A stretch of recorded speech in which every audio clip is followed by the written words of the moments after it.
बाबा के साथ हमारा कॉन्ट्रैक्ट है कि एक कदम हमारा पुरुषार्थ तो बाबा 1000 कदमों से आगे बढ़ेंगे। कोई भी एक कदम, जैसे आप उठ के बैठेंगे तो बाबा आपको शक्ति भरेंगे, लेकिन उठ के बैठना आपको पड़ेगा। क्लास में आपको आना पड़ेगा तो बाबा मुरली सुनाएंगे।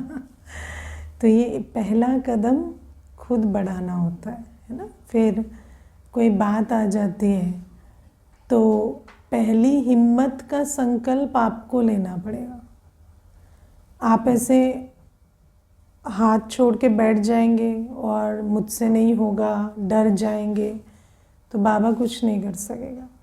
लेकिन आप हिम्मत का कदम बढ़ाएंगे कि बाबा साथ है, सब कुछ ठीक हो और मैं हैंडल कर सकता हूँ, तो फिर बाबा भी साथ देंगे। कोई क्रिएटिव कर्म होता है सेवा का, आप इनिशिएटिव लेंगे तो सेवा आपके द्वारा बाबा कराएंगे।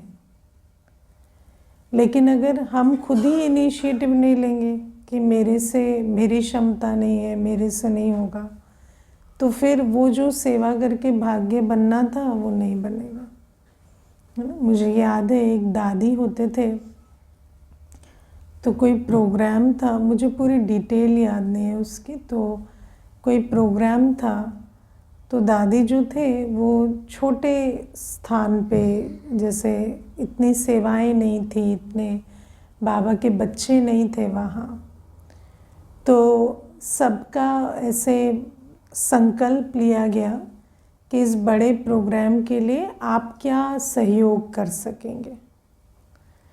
तो दादी को आया, मैं क्यों छोटा संकल्प करूं, मैं भी कुछ बड़ा। उन्होंने भी लिख के दे दिया।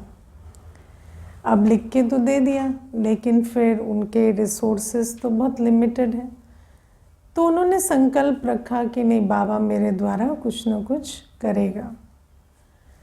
तो दिन नज़दीक आते गए जब उनको वो सबमिट करना है। अब कोई इंतज़ाम हुआ नहीं, पर निश्चय उनका नहीं हिला, निश्चय था कि भाई बाबा कराएगा। तो ठीक उस समय पर जब देना था, एक भाई आए और उन्होंने जितना उन्होंने संकल्प किया था उतना दादी के हाथ में दिया और कहा कि मेरी युगल ने शरीर छोड़ दिया था, वो बाबा की बच्ची थी, तो उनका आखिरी संकल्प था कि जो भी मेरा है वो आप, है ना, यज्ञ में दे देना। तो उसका मैं आज जमा करने आया, है ना। तो विचार करो कि अगर संकल्प रखते हैं तो बाबा हमारे द्वारा कितना कुछ कराता है। मुझे ऐसे ही एक बात याद है, एक बार कोई प्रोग्राम बड़ा अभी ख़त्म हुआ, तो प्रकाशमणि दादी जी ना बहुत उमंग उत्साह में रहती थी, तो उनको आया कल एक सुबह रैली भी निकाल लेते हैं, अभी यही तो है। तो सभी क्या, जब एक प्रोग्राम होता है तो सफलता में खुश हो रहे हैं कि अच्छा ठीक है, एक संपन्न हुआ, एक रिलीफ भी हो रही है कि भाई अभी थोड़ा, है ना, रेस्ट होगा। लेकिन दादी को था कि कल ही रैली कर लेते। तो दादी ने रमेश भाई सबको बुलाया और बोला कल रैली कर लेंगे। तो उस समय उन्होंने मना कर दिया, उन्होंने कहा कि रैली अच्छा आइडिया नहीं है, क्योंकि अभी तो इतना बड़ा प्रोग्राम संपन्न हुआ है। तो दादी ने कहा नहीं, रैली तो होगी, आप करोगे कि नहीं करोगे। तो उन्होंने फिर कहा कि नहीं, मैं तो, है ना। तो फिर बाहर जब चले गए तो उनको संकल्प आया कि बाबा तो मुझे एक अवसर दे रहा है, कार्य तो बाबा का है, बाबा कराएगा, तो मैं क्यों उसको ना कह रहा हूँ। तो फिर वो लौट कर आए। फिर उन्होंने कहा कि दादी ठीक है, वो रैली करते हैं।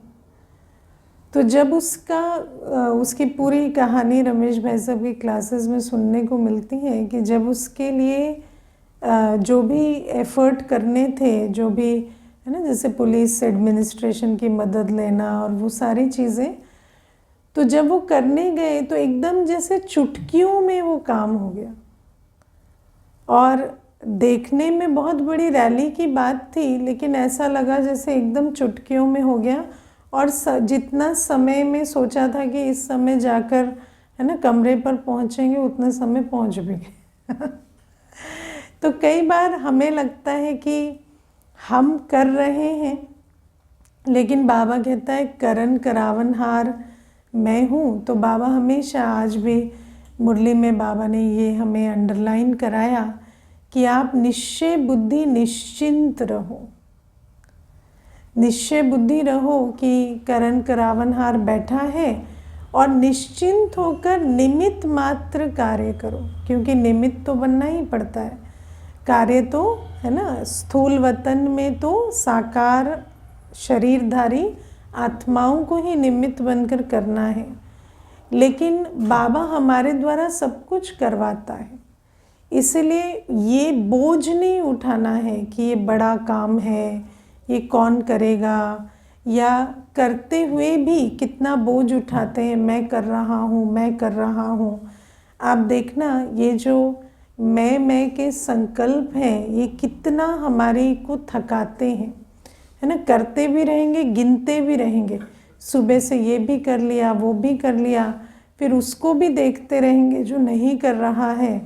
तो ये सब अपने को थकाने के संकल्प होते हैं, वरना, है ना, करन करावनहार करा रहा है और हम तो निमित्त बनकर कर रहे हैं। आप सोचो कि कोई चीज़ गलत जगह पे रखी भी होती है, मानो एक ग्लास भी किसी ने टेबल पे छोड़ दिया है, उस ग्लास को उठाकर आप सिंक में रखते हैं तो कितने संकल्प चलते हैं, है ना। नौकर समझ रखा है, यहीं छोड़ देते हैं, है ना, मैंने ही क्या जिम्मेवारी ले रखी है, उठा के यहाँ से वहाँ नहीं रख सकते। अब आप सोचो, एक ग्लास को उठाकर रखने में तो कोई संकल्प लगता भी नहीं है, लेकिन उस एक कार्य को करने में कितने संकल्प चलाते हैं। तो बाबा हमें इसीलिए कहते हैं कि हम बच्चे जब अपने को करन करावनहार की याद में जब हम हर कार्य करते हैं, तो हम भी निश्चय बुद्धि निश्चिंत होकर, हल्के रहकर, डबल लाइट रहकर हर कार्य करते हैं। और प्रैक्टिकल बाबा ही सब कुछ कराता है, लेकिन बाबा कहता है तुम अगर पहला कदम नहीं बढ़ाओगे या तुम अपना हाथ नहीं लगाओगे तो तुम्हारा पुण्य का खाता कैसे बनेगा। तो ये बात है। आज बाबा हमें कहते हैं मैं ही निष्कामी हूँ, है ना। निष्कामी मतलब बाबा हमें कहते हैं कि मेरा ही पार्ट ऐसा वंडरफुल है, ऐसा वंडरफुल पार्ट और दुनिया में किसी का नहीं है कि कर्म क्षेत्र पर आप आकर कुछ करें और उसका आपका कार्मिक अकाउंट ना बने। तो ऐसा वंडरफुल पार्ट है नहीं किसी का, और एक बाबा का ही ऐसा पार्ट है। जैसे केमिस्ट्री में कैटलिस्ट होता है ना, तो कैटलिस्ट क्या करता है, रिएक्शन कैटलिस्ट लेकर आता है, लेकिन कैटलिस्ट अनचेंज्ड रहता है, उस पर कोई असर नहीं होता। दो केमिकल रिएक्ट किए, कैटलिस्ट ने उस रिएक्शन को, है ना, फास्ट किया या लाया, लेकिन वो कैटलिस्ट पर कोई असर नहीं हुआ, वो अनचेंज्ड रहता है।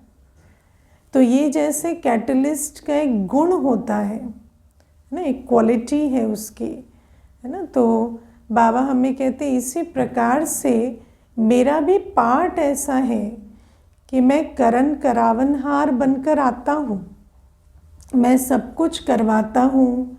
बाबा कहते पालना भी करता हूँ, पढ़ाई भी पढ़ाता हूँ, पुचकार भी देता हूँ, लेकिन मेरा कोई कर्म का खाता नहीं बनता, क्योंकि मैं करवाता हूँ, है ना। ब्रह्मा बाबा के थ्रू करवाते हैं। बाबा ने कहा ना, मैं कोई मृत तन में नहीं आता, मैं चैतन्य तन में प्रवेश करता हूँ, क्योंकि उस आत्मा को निमित्त बनाकर हर कार्य कराता हूँ।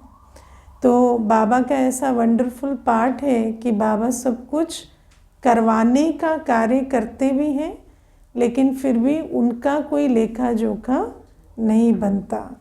और बाबा कहते ये सिर्फ मेरा पार्ट है कि मैं इस प्रकार ड्रामा अनुसार बस आता हूँ और दातापन का पार्ट बजाता हूँ। बाकी इस दुनिया में और किसी को निष्कामी नहीं कह सकते, क्योंकि जो जो करेगा वो पाएगा। ये कर्म क्षेत्र का लॉ है। बाबा कहते तुम भले निष्कामी वृत्ति रख भी लो, जो बाबा हमें सिखाते हैं कि तुम्हारी वृत्ति में कोई आसक्ति नहीं हो, कोई कामना ना हो, लेकिन ऐसा नहीं है कि तुम करेंगे तो तुम्हें मिलेगा नहीं।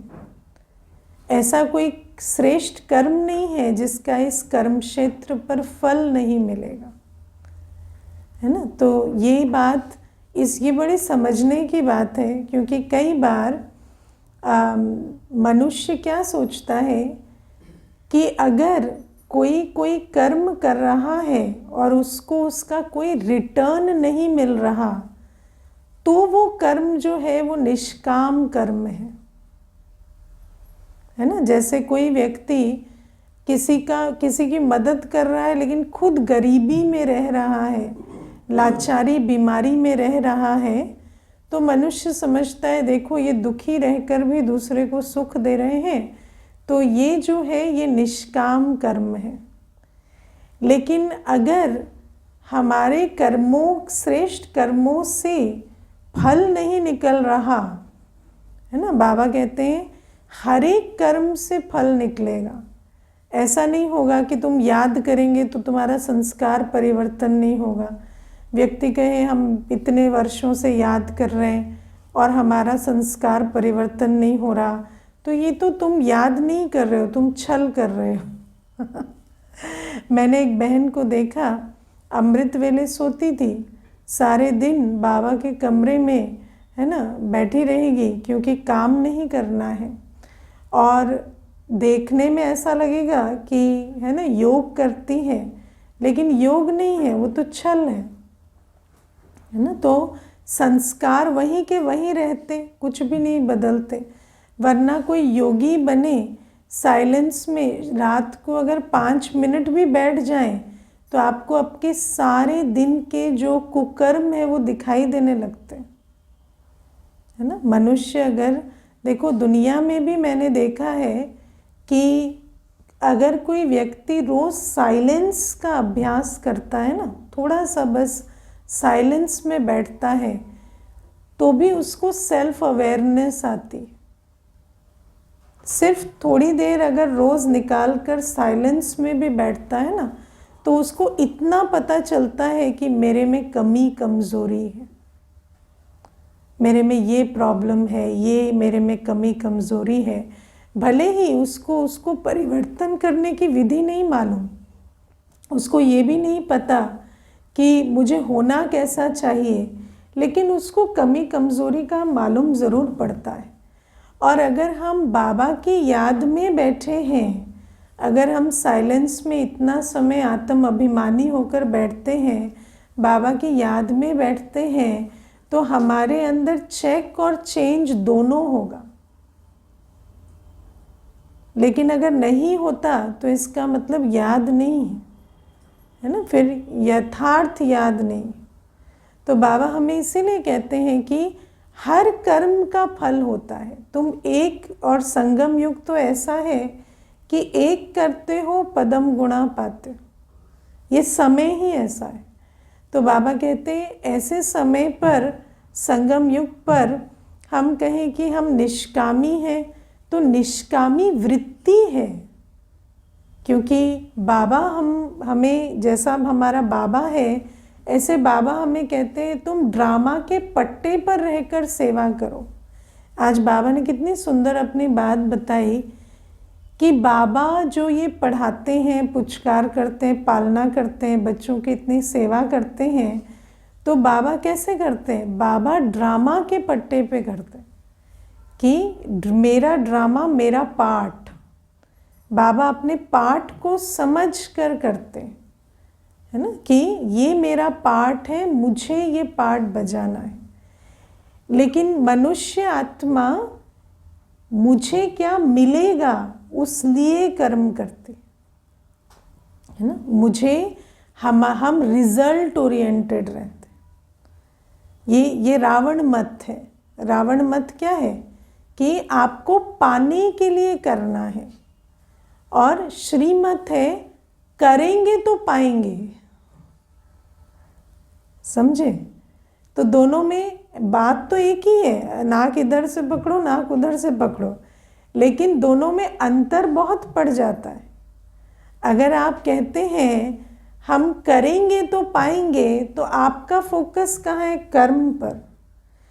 लेकिन अगर आप कहते हैं कि हमें पाने के लिए करना है, तो आप घड़ी घड़ी इवैल्यूएट कर रहे हैं कि मुझे ये मिलना चाहिए, ये होना चाहिए, और जैसे ही वो आसार नज़र नहीं आते, आप सबसे पहले अपना कर्म छोड़ देते हैं, है ना। लेकिन बाबा हमें कहते हैं कि संगम युग में तुम्हारा बहुत सारा पीछे का लेखा जोखा का जो बोझ है वो तुम कैरी कर रहे हो, कार्मिक अकाउंट का बर्डन है।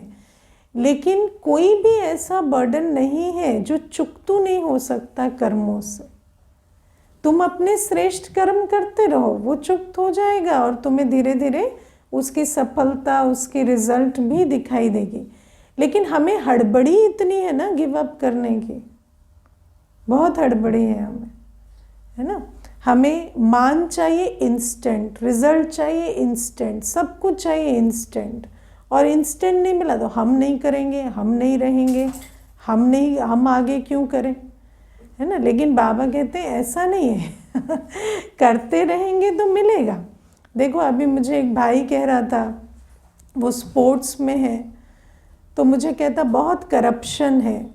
कई बार आप बहुत अच्छा खेलते हैं पर किसी और को किसी टूर में चांस मिलता है, आपको नहीं मिलता है। तो मैंने कहा हाँ वो ठीक है, वो तो कर्म की गति कहती है, किसी का पुराना संचित कर्म का खाता अच्छा है तो उसको आपसे ज़्यादा अपॉर्चुनिटी मिलेगी। लेकिन उसके बाद आप क्या करते हैं? तो कहते फिर थोड़ी डिजेक्शन, डिसअपॉइंटमेंट होती है। तो मैंने कहा उससे क्या होगा, कल आपको चांस मिलेगा, है ना। तो अगर मानो आज किसी को जो अनडिजर्विंग है आपकी नज़र में ही सही, उसको चांस मिल रहा है और आपको नहीं मिल रहा, तो आप उस जो चांस आपको मिल रहा है आप उसका बेस्ट करो। तो धीरे धीरे वो जो कर्म का खाता है, और बाबा ने आज कितना सुंदर हमें समझाया कि सिर्फ कृति नहीं है, दृष्टि वृत्ति है। हमारी वृत्ति, हमारा एटीट्यूड, हमारा कर्म बनाता है, वायुमंडल बनाता है। आपकी एटीट्यूड से आपकी एनर्जी भरती है या डिप्लीट होती है सारे दिन। आपकी दृष्टि से आप सबके अवगुण देखेंगे, सबकी कमी देखेंगे, तो दृष्टि आपको खाली करती जाएगी, और जो आप दृष्टि में बाबा को रखेंगे तो वो भरपूरता आती जाएगी। तो ऐसा करते करते एक एक कर्म का फल हमें मिलता है, और बाबा कहते हैं वो कार्मिक अकाउंट भी आपका रिवर्स हो जाएगा। ऐसा नहीं है कि वो कार्मिक अकाउंट चलता ही चला जाएगा। लेकिन ये जो फिलॉसफी है ना कि हमें तो पाने के लिए करना है, और जो मेरा आइडिया है कि इतना करने से इतना पाना ही चाहिए, है ना। ऐसा भी नहीं है कि कुछ नहीं मिलता, कुछ तो मिलता ही है।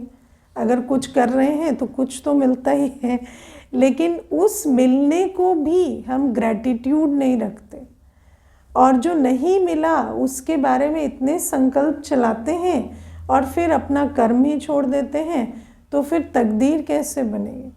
लेकिन बाबा हमें कहते हैं मैं तो निष्कामी हूँ, मेरा तो वंडरफुल पार्ट है, लेकिन तुम निष्कामी वृत्ति रखोगे ना, तुम समझोगे कि मुझे ड्रामा अनुसार मेरा पार्ट बजाना है, और जो हम करेंगे वो मिलेगा। इस सिद्धांत को आपको समझकर चलना होता है। बाबा कहते हैं ऐसा कोई नहीं इस कर्म क्षेत्र पर जो करे और उसे मिले ना, है ना। देखो एक बार मुझे कोई पूछ रहे थे कि आप लोग तो सन्यासी हैं, लेकिन आप लोगों के यहाँ खाने पीने के, रहने से ना, पहनने की कोई कमी नहीं होती। तो मैंने कहा कि हम आपको वही ज्ञान तो देंगे ना जो हम प्रैक्टिस कर रहे हैं। तो कहते हाँ। तो मैंने कहा अगर उस ज्ञान से मैं ही भूखी मर रही हूँ तो आप वो ज्ञान क्यों सुनना चाहेंगे? अगर वो ज्ञान पाकर या वो योग सीख कर मैं ही भूखी मर रही हूँ और आप देख रहे हैं इनके तो है ना खाने के वांदे हैं, या ये तो है ना खाने पीने को भी नहीं मिल रहा इनको, या इनको कोई पहनने ओढ़ने को नहीं मिल रहा। तो मैंने कहा जिस ज्ञान से हम भूखे नंगे हो जाए वो ज्ञान आप क्यों सुनना चाहेंगे? तो कहते नहीं बात तो ठीक है। तो मैंने कहा बाबा हमें ये नहीं कहता कि आप श्रेष्ठ कर्म करेंगे और आप ही को कुछ नहीं मिलेगा, ऐसा नहीं है। लेकिन बाबा कहते हैं तुम्हारी वृत्ति निष्कामी होनी चाहिए और तुम जो भी तुम्हें प्राप्ति भी होती है ना उसको भी तुम्हें सेवा में लगाना होता है। मानो तुम्हें शांति मिली, तुम बहुत शांत हुए, तो उस शांति से फिर है ना एंजॉय नहीं करने लगना है उस शांति को भी आपको फिर सेवा में लगाना, शांत स्वरूप होकर अनेकों को शांति का ज्ञान देना है। तो बाबा कहते हैं जैसे देखो दुनिया में कोई व्यापारी होता है तो वो कुछ लगाता है कुछ पाता है, लेकिन जो पाता है वो अगर खाने लगे तो उसका व्यापार तो खत्म हो जाएगा ना। तो बाबा कहते हैं यहाँ तुम्हारी बेहद की कमाई है, तुम्हें 21 जन्मों की कमाई करनी है। तो तुम्हें जो भी तुम लगाओगे उसका तुम्हें मिलेगा ज़रूर, लेकिन उसको तुम स्वीकार करने मत बैठ जाना। बाबा कहते हैं तुम्हें संगम युग में भी मान शान गुण शक्ति है ना धन तन सबकी प्राप्ति होगी, लेकिन उसको तुम्हें क्या करना है? रीइन्वेस्ट करना है, अपने को ट्रस्टी समझना है। और जब तुम उसे रीइन्वेस्ट करते करते करते चले जाएंगे तो तुम्हें 21 जन्मों की प्राप्ति होगी। लेकिन अगर वहाँ तुम अपने विकारों और आसक्ति को कंट्रोल नहीं किए तो वो जो इन्वेस्टमेंट और रिटर्न का जो साइकिल था वो बंद हो जाएगा और तुम उतने में ही रह जाएंगे, है ना। इसीलिए बाबा कहते हैं कच्चा फल नहीं खाना, फल तो निकलेगा निष्काम वृत्ति से भी सेवा करेंगे तो फल तो मिलेगा, लेकिन उस फल को आप खाने मत बैठ जाना कच्चे में, उसको पकने देना, है ना। और उस फल वो जो फल और बल मिल रहा है उसको भी सेवा में रीइन्वेस्ट करते जाना, है ना। कई ऐसे होते हैं देखो कोर्स किया 21 दिन का समय दिया, बहुत अच्छा लगा तो क्लास ही छोड़ दी,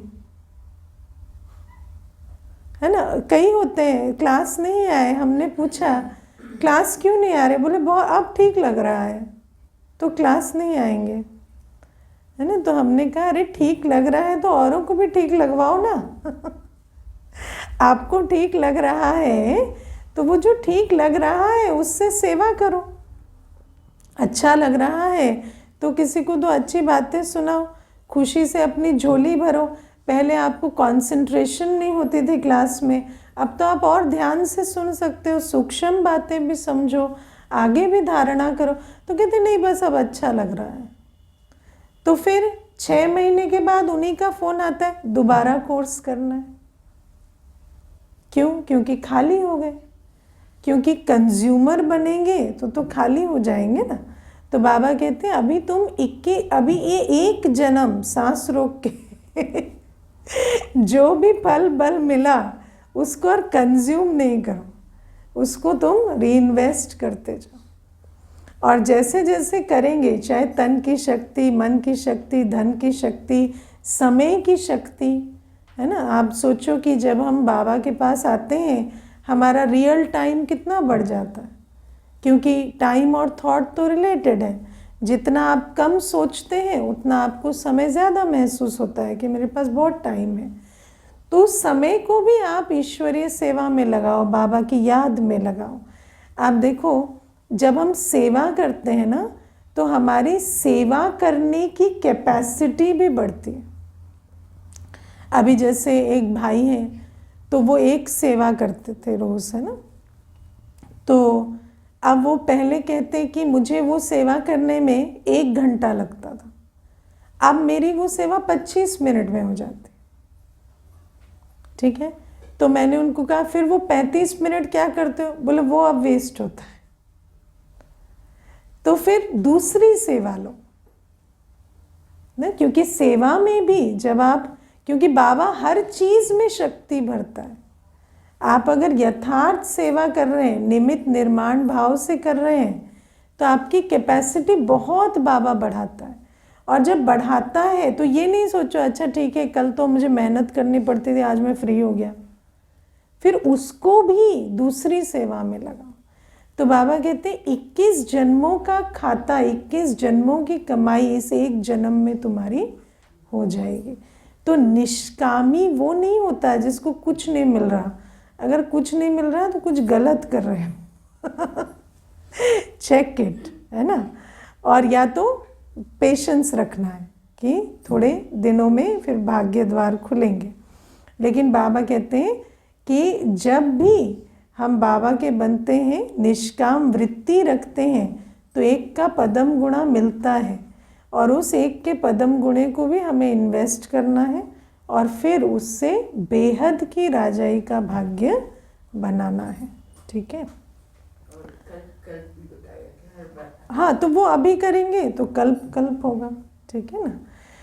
और फिर बाबा हमें आज कहते हैं कि ये बहुत अच्छा मुझे आज लगा कि बाबा कहते हैं कि पढ़ाई, जैसे दुनिया में लोग पढ़ते हैं, बैरिस्ट्री पढ़ते हैं, डॉक्टरी पढ़ते हैं, तो उनको कोई पढ़ाने वाले से अलग योग नहीं लगाना पड़ता। ऐसा नहीं है आप कॉलेज से आ गए फिर आप बैठ के अपने डॉक्टर को याद कर रहे हैं, है ना, टीचर को याद कर रहे हैं, वो नहीं करना पड़ता। लेकिन मैं आपको इसमें भी एक बात बताऊं, एक भाई आया था, वो कुमार है, यूएस में है, तो मुझे बहुत अच्छी बात कहता, मैं उसको पढ़ाई के विषय में पूछ रही थी कि पढ़ाई कैसी चल रही है और क्या, तो कहते कुछ लेक्चर्स में मुझे बिल्कुल मज़ा नहीं आता। तो मैंने कहा कि क्यों, कोई ख़ास कारण? तो मुझे कहता है कि हमारे वहाँ ना कुछ डिपार्टमेंट्स में ये सिस्टम है कि वहाँ वो पढ़ाते नहीं हैं, आप अपना पढ़कर जाएंगे, वो आपको सिर्फ क्वेश्चंस आंसर करते हैं, आप अपनी रीडिंग खुद करके जाएंगे। तो मुझे उसमें कोई लाभ नहीं मिलता, है ना। तो फिर वो कहते कि इसमें दीदी मतलब क्या रीज़न है कि मुझे उसमें इंटरेस्ट नहीं आता? तो मैं उसको यही कह रही थी कि जब आपको कोई पढ़ाता है, जैसे बाबा कहते मुरली सुननी चाहिए, है ना, मुरली सुनो। क्यों? क्योंकि जब आप निमित्त से मुरली सुनेंगे तो उसकी बुद्धि में जो है वो भी आपकी बुद्धि में जाएगा, है ना। लेकिन अगर आप डायरेक्ट पढ़ेंगे तो आपको उतना ही समझ आएगा जितना आप ऑलरेडी जानते हैं। ठीक है ना। तो ये कारण है कि स्कूल में भी कॉलेज में भी एक टीचर हमें दिया जाता है, और यहाँ भी सुप्रीम टीचर बाबा है, लेकिन बाबा हमें निमित्त टीचर भी देता है। कभी भी बाबा ने ये सिस्टम नहीं बनाया कि आप डायरेक्ट लो।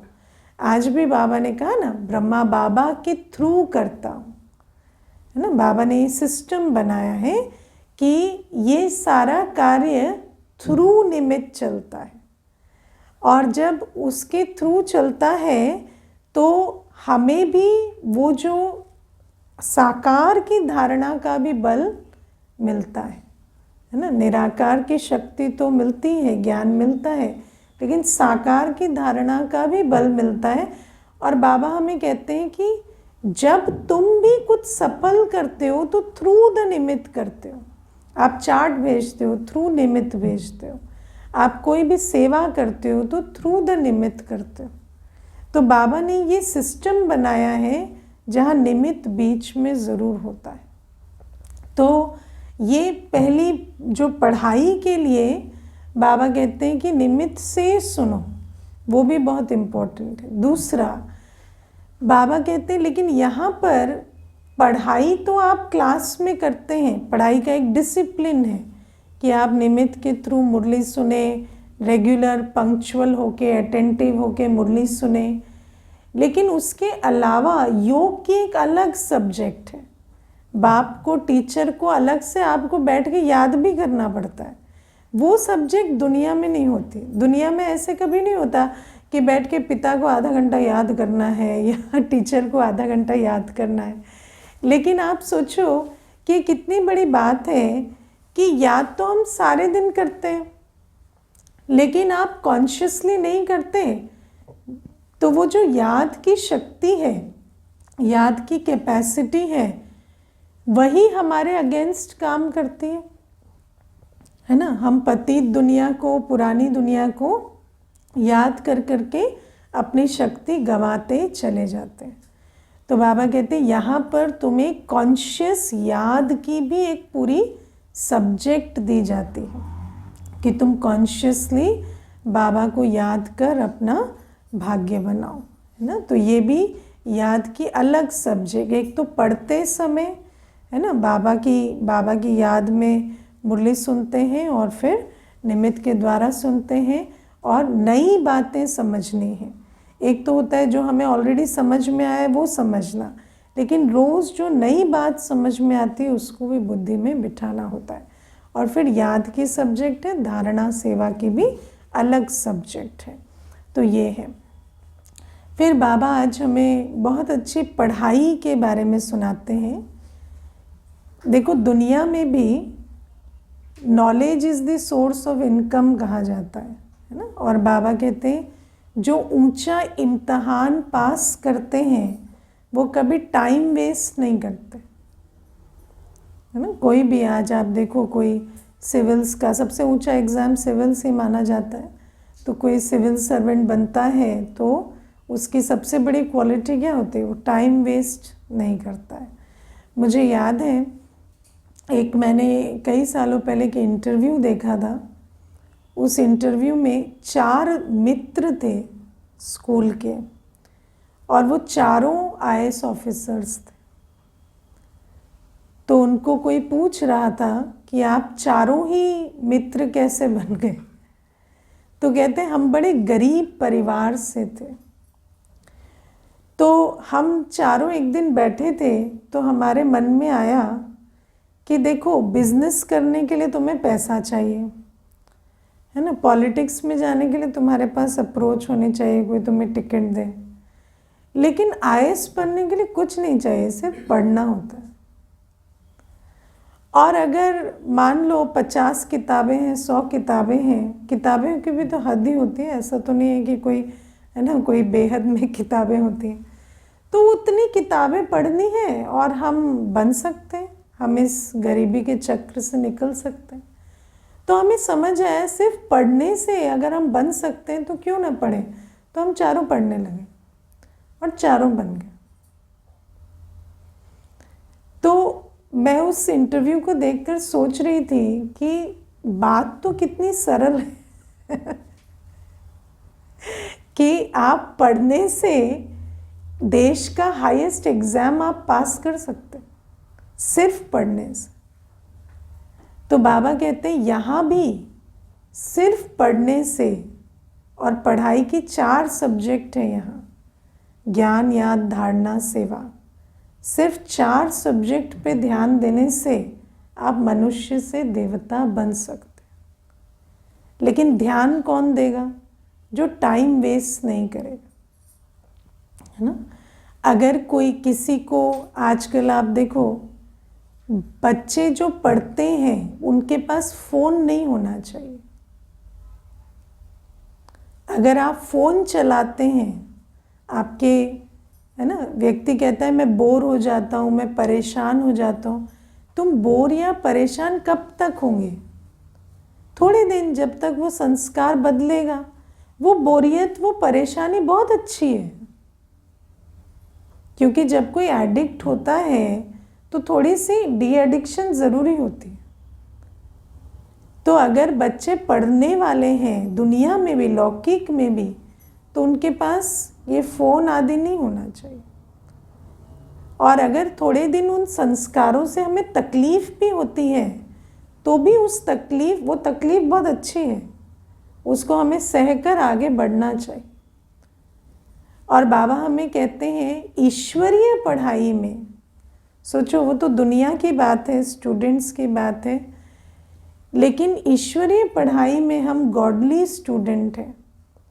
हमारे अंदर कोई डिस्ट्रैक्शन, कोई आदतें ऐसी नहीं होनी चाहिए कि हमें अंत में पछतावा हो कि हम क्या बन सकते थे और क्या बने। तो बाबा कहते हैं टाइम वेस्ट नहीं करना है।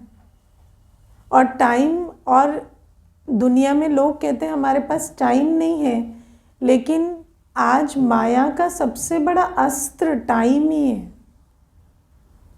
अगर टाइम नहीं होता ना तो आज मनुष्य की इतनी बुरी हालत नहीं होती। सारी चीज़ें मशीनें कर रही हैं, तो सारा दिन क्या कर रहा है व्यक्ति? उस फोन में लगा पड़ा है। उसी से ही तो ये अवस्था हो रही है ना। जितने फियर्स, ट्रॉमास, सब कुछ उसी से आ रहा है। देखो, एक बार एक माता मुझे कहती कि मेरी बेटी कहती है मेरे कमरे में भूत है ना। तो मैंने बोली कि मेरे साथ चलोगे आप? तो मैंने कहा चलो देख लेते हैं। तो चले गए, तो देखा कि कमरे में एक डेस्कटॉप रखा था। तो उस डेस्कटॉप को देखकर मैंने कहा इसकी हिस्ट्री चेक करो ना, इसके अंदर जो वॉच हिस्ट्री होती है उसको देखो। तो सारे दिन क्या देखती है ना, ये जो हॉरर और ये वाली चीज़ें। तो अब नेचुरली कि वो जो देखेगी तो वो भूत बनकर रात को उसको डराते हैं। तो मैंने कहा इसको निकाल दो, सारे भूत भाग जाएंगे। तो इतना रोई जब वो डेस्कटॉप निकाला ना कमरे से कि बात मत पूछो। लेकिन वो आंसू अच्छे हैं, रोना चाहिए। रोए भले, है ना। फिर माँ कहती वो रोती है ना तो मुझे भी दर्द होता है। मैंने कहा आप भी थोड़ा दर्द सहो, बिना दर्द सहे कुछ नहीं होता। हम लोग भी कोई बिना दर्द सहे तो नहीं बैठे ना, तो खाली हम दर्द सहेंगे, आप कुछ नहीं करेंगे, है ना। तो सबको बाबा कहते हैं ये जो संस्कार हैं हमारे, जो हमें पढ़ने नहीं देते, है ना, ये जो ज्ञान या धारणा सेवा में हमारा अटेंशन नहीं जाता, इन संस्कारों को हमें परिवर्तन करना है। और कितना भी उसमें कष्ट हो, है ना, भले ही आपको बहुत, क्योंकि विड्रॉल सिम्टम्स तो सबको होते हैं ना, जो भी आपने संस्कार बनाए टाइम वेस्ट के, उसमें बहुत विड्रॉल सिम्टम्स आएंगे, लेकिन उन सबको आपको सहना है। और फिर ये जो मनुष्य से देवता बनने की पढ़ाई में अव्वल नंबर लेना है ना। और प्यारे बाबा आज हमें बहुत अच्छी अटेंशन दिलाते हैं लव पर, है ना। बाबा कहते देखो, बाबा कहते जिनके दिल में बाप के लिए लव होता है ना, उनकी चलन फर्स्ट क्लास होती जाती। और अब देखो कई बार ना, देखो हर चीज़ का महत्व होता है। बाबा ने आज कहा धन सफल करने का अपना महत्व होता है, पढ़ने का अपना महत्व होता है ना, पुरुषार्थ का अपना महत्व होता है, सेवा का अपना महत्व होता है, तन की सेवा का, और लव का भी अपना महत्व होता है। कई बार आप ऊपर से तो सब कुछ राइट कर रहे हैं ना, कई बार आप सब कुछ कर रहे हैं, आप तन भी सफल कर रहे हैं, धन भी सफल कर रहे हैं, आप सारे दिन, है ना, अवेलेबल भी रह रहे हैं, आप पढ़ाई भी कर रहे हैं, क्लास भी सुन रहे हैं, मुरली के पॉइंट्स भी लिख रहे हैं, सब कुछ कर रहे हैं, लेकिन दिल में लव नहीं है बाबा के लिए। और दिल में लव बाबा के लिए नहीं है तो ज़रूर किसी और के लिए या कुछ के लिए है ना। तो जिनकी दिल धंधे से लगी होती है, कईयों के दिल में बिजनेस रहता है, कईयों के दिल में कोई व्यक्ति रहता है, तो क्या होता है कि जब दिल कहीं और लगी होती है ना, हमारा लव कहीं और होता है, तो हमारी चलन फर्स्ट क्लास नहीं बनते। क्योंकि जहाँ दिल का प्यार होता है ना बाबा से, तो बहुत सूक्ष्म, वो अंदर अंदर से जैसे बाबा की याद हमें खींचती है और वो हमारे अंदर परिवर्तन लाती है। इसीलिए कई बार ऐसा होता है कि ऊपर से तो व्यक्ति सारे बॉक्सेस टिक कर रहा है, लेकिन अंदर उसके वो परिवर्तन नहीं आ रहा, क्योंकि अंदर दिल की सच्चा प्रेम नहीं है बाबा से, है ना। तो इसीलिए बाबा कहते हैं पहले तो बाप से प्यार करने का अक्ल रखो, है ना, जिसके पीछे आप पड़े हो ना, जिस भ्रम में आप जी रहे हो कि ये मुझे प्राप्ति देगा, ये मुझे सुख देगा, क्योंकि देखो ऐसे कोई निस्वार्थ प्यार तो हो नहीं रहा है। सारा प्यार का चक्कर तो ये है ना, इससे मुझे प्राप्ति मिलेगी, इससे मुझे सुख मिलेगा। भले ही सूक्ष्म है, देह अभिमान में हम उसे एक्सेप्ट भी नहीं करते, लेकिन बात वही है। लेकिन बाबा कहते हैं कि सारी प्राप्ति, सारा सुख तुम्हें बाप से मिलेगा, और बाप से तुम्हें इतना अंदर अंदर लव होना चाहिए कि भले ही तुम अपना कार्य भी कर रहे हो, या जो जिससे तुम्हारा पहले लव था उसके साथ संबंध में भी, है ना, अपना सारी जिम्मेवारी भी निभा रहे हो, लेकिन दिल आपकी एक बाबा से लगी रहे, और उस दिल के लव से ही ये जो ट्रांसफॉर्मेशन होता है, या जो अंदर अंदर जो चलन हमारी बदलती है, धारणा मूर्त हम बनते हैं, वो बात आती है। ठीक है, ओम शांति।